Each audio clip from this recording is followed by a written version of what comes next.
Hope you all are doing awesome. We welcome you with good news that manual deposits at BuyUcoin are active now. So let's go step by step and see the process of deposits via UPI. Go to trade.buyucoin.com and click on Wallet. Then click Add INR. Enter the amount you want to deposit and click Add Funds to the wallet. And select the UPI payment option. Please note that UPI deposit via PayTm is still in process, so kindly choose other given UPI app options. And click Generate QR code and scan the QR code with the selected UPI app and send the funds, and then click on I have sent the funds. Upload the payment screenshot, the UTR number, enter your registered mobile number with BuyUcoin, and then click on Submit. Then click on See All Deposits and simply check your deposited amount in the manual transaction section.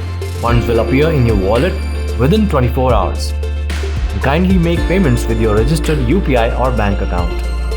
In case of a non-verified bank account or UPI, money will be refunded back in 7 business days.